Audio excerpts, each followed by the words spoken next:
Eu tenho que ter um propósito para montar um altar. Eu tenho que ter um objetivo. Qual que é o propósito? O seu. Deveria ser: eu quero ter um ponto sagrado de conexão com os meus guias espirituais. Eu quero ter um ponto sagrado de conexão com os orixás que me regem. Eu quero ter um ponto sagrado de conexão com Deus, com Oxalá e os orixás. Essa deveria ser a resposta correta. 2. Lugar. Onde eu vou montar o meu altar? Onde que eu posso montar o altar na minha casa, no meu ambiente familiar? Eu tenho que escolher um local aonde, primeiro, que seja do meu fórum íntimo, e segundo, um local aonde eu possa realizar as minhas orações calmo e de modo sagrado. Dependendo do tamanho da sua casa e da logística da sua casa, você não pode montar o altar, por exemplo, do lado da televisão. Aí seu filho chega, liga a televisão e quer assistir. Deveria ser num local afastado de tudo, para que você possa render as suas oferendas, os seus sacrifícios de orações e se conectar com o sagrado. Esse é o ideal, gente. Essa é a fórmula correta. Pai Paulo, minha casa é pequena, não tenho, eu moro numa kitnet, eu quero montar um altar. Você não precisa de muitas imagens, você não precisa de muita coisa.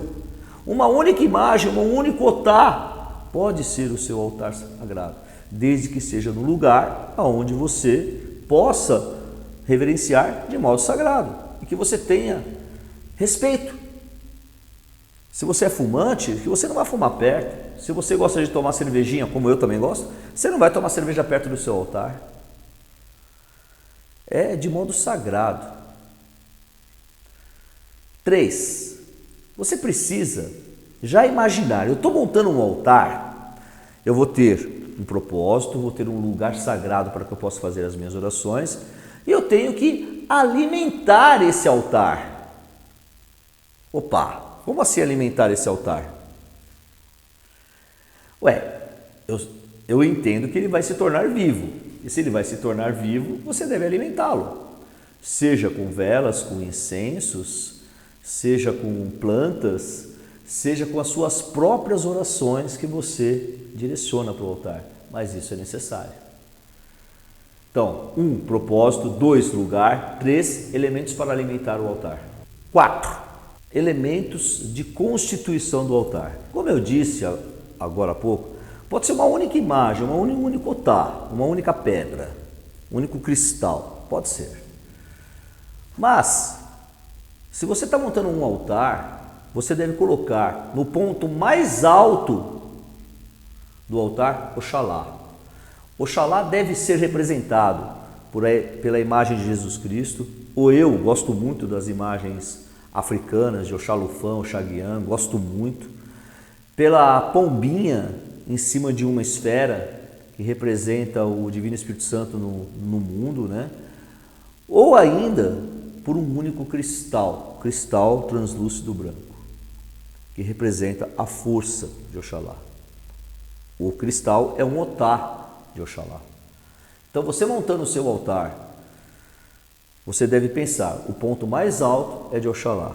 Mesmo que seja colocado um tijolo. O meu altar, durante muito tempo, na minha casa, eu coloquei um tijolo. Um tijolo envolvi num pano e coloquei Oxalá em cima. Simples, mas coloquei Oxalá no ponto mais alto. O ponto mais alto do altar. Depois que está no ponto mais alto, o segundo nível seria você colocar os orixás. Mas vamos supor que na sua casa você não tem esse segundo nível. Então, aonde você vai colocar a imagem do orixá que te rege. Eu não sei qual que é o orixá que me rege. Não sei, Pai Paulo. O senhor falou para colocar o orixá que me rege e eu não sei. Eu não sei nem o que significa orixá que me rege. Calma. Eu estou aqui para descomplicar a sua vida, não estou aqui para complicar.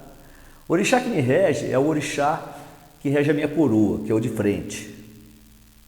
No meu caso, Oxóssi.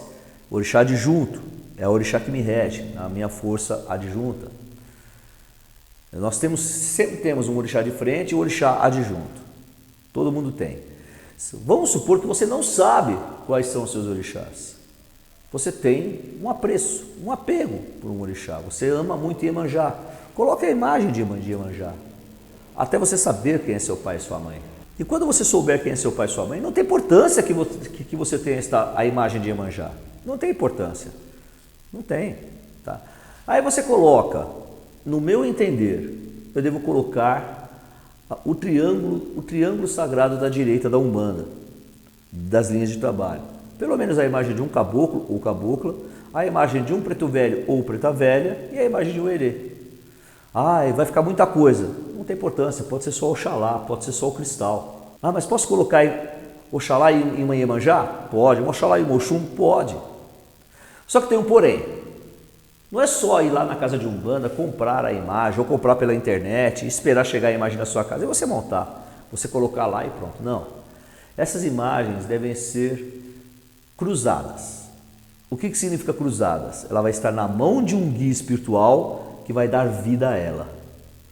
Vai estar na mão de um guia espiritual que vai dar vida a ela. Ou a gente chama de cruzada aqui na nossa casa. Você pode chamar também de beatificada, santificada, fluidificada, abençoada, como você quiser chamar. O objetivo sempre será o mesmo. E tem que ser num guia de sua confiança. De preferência, o guia-chefe espiritual da casa que você frequenta. Você frequentando a casa, você deve respeito para o guia-chefe espiritual da sua casa. Ele deve consagrar as imagens para você e dar vida e ir para sua casa. Aí aqueles que são um pouquinho mais reticentes, vai cruzar os braços e vai falar assim, eu tenho meu guia não pode fazer isso. Olha, eu vou responder assim, você frequenta uma casa. Se você frequenta uma casa, você deve respeito a essa casa. Então, comece agindo de uma forma correta, de uma forma ética, de uma forma moral. Tenha uma conduta regrada. Porque quando você fala, eu tenho o meu próprio guia, me dá a impressão do sentimento de posse, que o guia é seu e você manda ele fazer o que você quer. E não é assim que funciona. Existe uma hierarquia e as entidades reconhecem essa hierarquia. E por eles reconhecerem essa hierarquia, eles vão falar, leva para o guia-chefe. Então eu já estou te quebrando o galho, já estou te falando isso para você não passar vergonha. Quem vai falar assim, mas o meu guia faz tudo. Se o seu guia faz tudo, então está na hora de abrir o terreiro.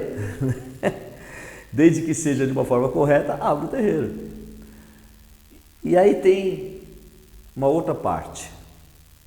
Depois que as imagens foram cruzadas, foram beatificadas, santificadas, você vai entroná-las.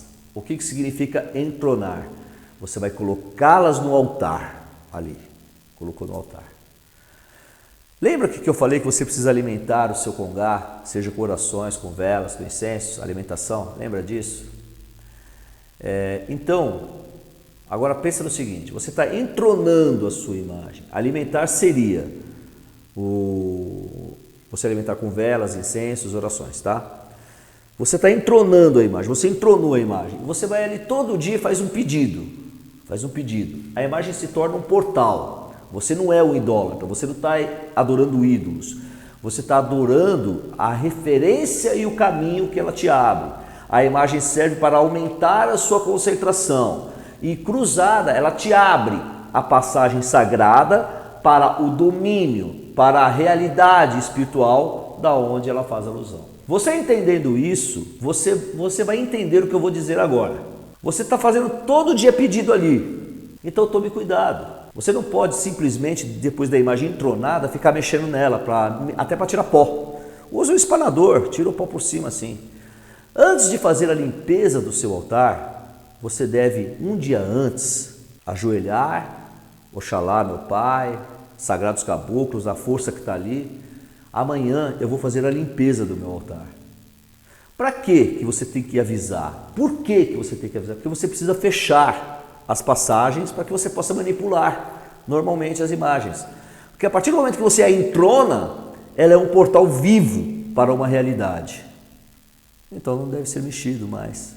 É respeito, é orientação, é axé.